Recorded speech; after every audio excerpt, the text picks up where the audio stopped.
Well, good morning. It's me again. Haven't posted in a while.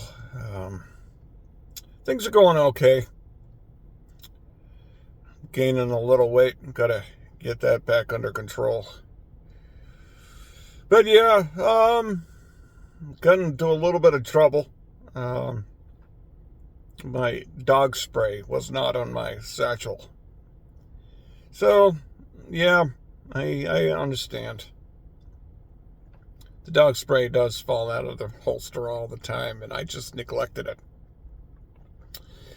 So it's not that I was not wanting to take responsibility, but yeah, it's just one of those things in the brain. Pettiness, you know. Um, five. They ended up talking to. Well, the way they do it is they have a warning they give you, and you have to behave. Not that you don't have to behave. Um, But yeah, if you get in trouble in that time period, then you're in more trouble. If you're under 2 years, they don't have to use progressive discipline, so they don't have to suspend you. They can just pretty much separate you. So the default is 2 years, and they talked it down to 5 months. Now, when it comes to me, I'm thinking, geez, I've worked at 2 years, not being in any trouble. I've worked a lot of overtime, and I'm like, man, that's pretty petty. And then I received a letter, unsatisfactory work performance, unsafe working unsatisfactorily in an unsafe manner. And, my mind is thinking, geez, are you really actually not being safe because you don't have your dog spray on you? Who says you're being safe because you have your dog spray on you? That's, in my opinion, a stretch, Then my mind's thinking, geez, of all the things that we do to be safe, you're driving around with a bunch of crazy people. You got a lot of kids and a lot of people who will walk around your mail truck, and you're not running any of them over. You're not getting into any accidents. You're walking around. You're not causing any damage to people. So it's like, yeah, I didn't have my dog spray on me. That's one small little piece of the puzzle of all the things we do daily.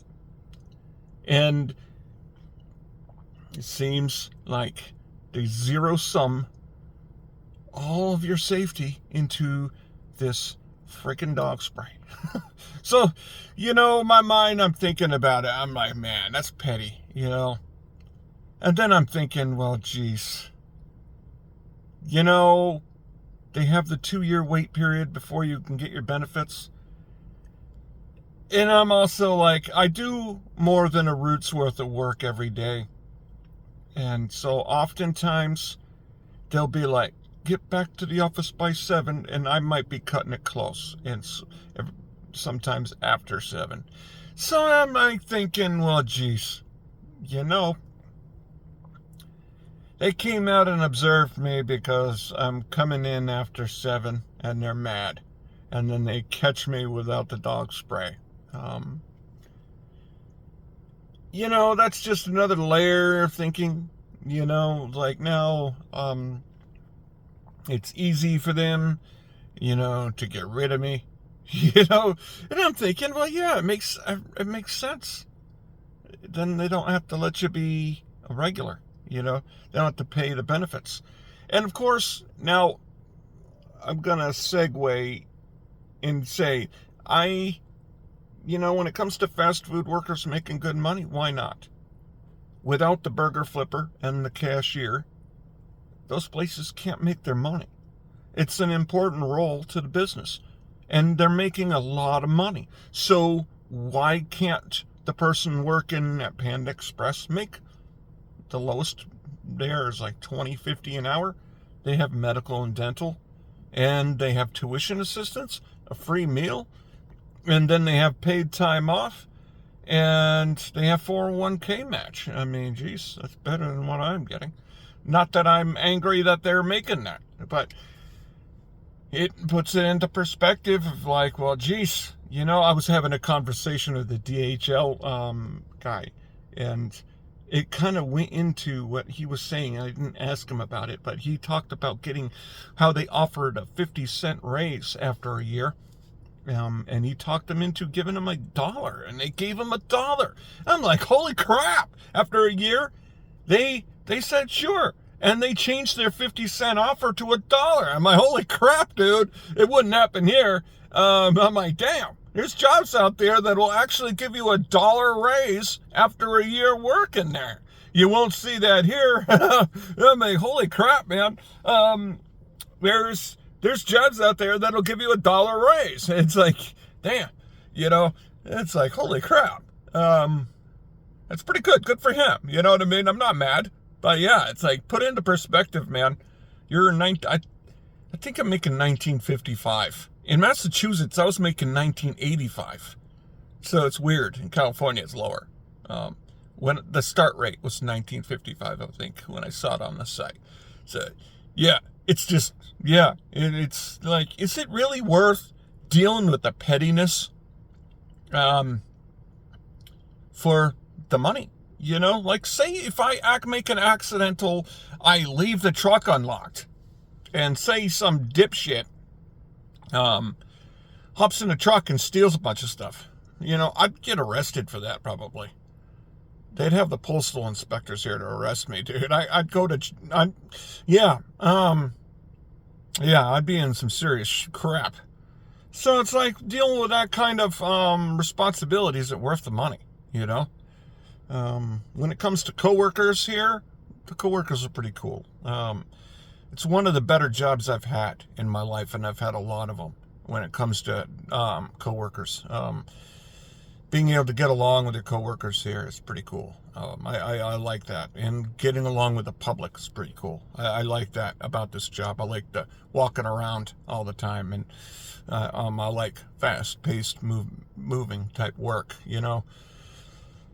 But yeah, dealing with the other stuff, it's just not really, I don't think it's worth it, to be honest with you. I mean, it's for the pay. I mean, plus, yeah, I don't know. Just mind things, right? I mean, thinking my way out of this job, and I mean, I'm thinking about, looking for work, because it's just, my mind, I'm thinking, well, geez, they also gave me some trouble about my satchel strap not being on this one side, because it would always fall off, right? It slides off the shoulder. It's weird, because you have weight there and it just slides right off, because my shoulders are kind of slanted down, so I have it over my neck like this, which is comfortable. So when they observe me again, I'm gonna get caught for that, and I know it. You know what I mean? I know I'm getting caught for that strap over there, and I know I've been talked to about having my strap over here, and I'm supposed to only have it here. And I know that I'm going to get caught for that. All right? I know it. So I know I'm losing the job sooner or later. So I'm kind of looking for work for that reason. The trick of the game is become a regular before they start watching you. Then, there's pretty much, they can still discipline for you, but you're not going to lose your job, but I'm not at that stage yet. So, now that I've been observed, that 5 months, they're going to come out and see me again. They will, and they'll catch me again. I mean, I know it, because I'm just not going to dump the mail all over the ground 10 times a day. I can't do it. It's, I'm sorry, man, I can't do it. It's just, it's here, it's stable, I can walk around, you know what I mean? I can't do it. I guess I'm just not willing to do it, I guess. So, I don't know. That's probably the main reason why I'm thinking my way off the jobs, because I know I'm going to get caught doing something petty like that, and I'm freaking screwed for that. But petty pettiness. I don't like pettiness. It makes me angry. Don't want to work for petty people. Because I'm not a petty person, I don't want to work with that kind of paranoia that I'm always working under the paranoia. It's enough's enough. I did like that about being an e-gig worker. I go back to doing Amazon. I like that about Amazon, doing the flex work. I'd get it done under 2 hours, and I'd get paid the $54. If I could get 2 blocks, that'd be $110 a day. And at that rate, yeah, with the deductions, it's about the same pay. And with the lack of having to be paranoid about these freaking petty rules. So it was freeing in that mind. But I can't kill my car.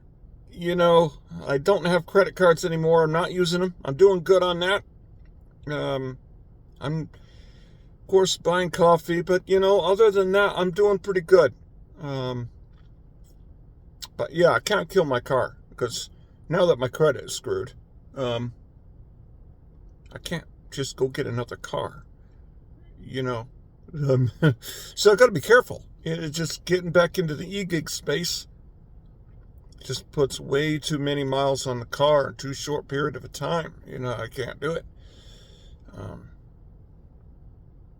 Yeah, I could see that then renting, where you'd rent through the Uber program. Yeah, rent it.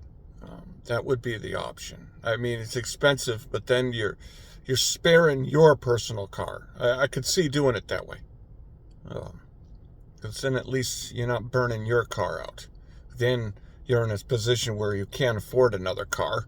And you wouldn't want to get another car, because then you're going to get involved in a predatory loaning. I mean, you can't do that. I mean, God. So, yeah. Gotta think before you do that kind of stuff. But yeah, I'm not pulling the trigger on quitting just yet, but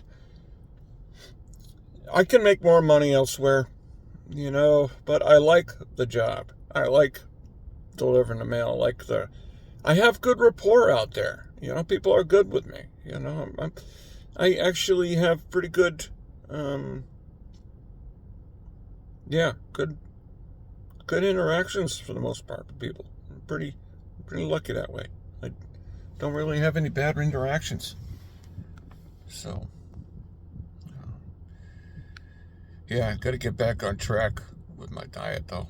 I'm kind of losing control about it a little bit. I'm just eating like crap. Got to get back into shape. I mean, now I'm not winded out there. I'm moving around. I'm feeling good. But yeah, I can see it in my face. I'm like, whoa, looking in the camera here, I'm like, whoa, that's Jesus. But yeah. So I got thinking to do, gotta work things out. So I will catch you guys later, and thank you.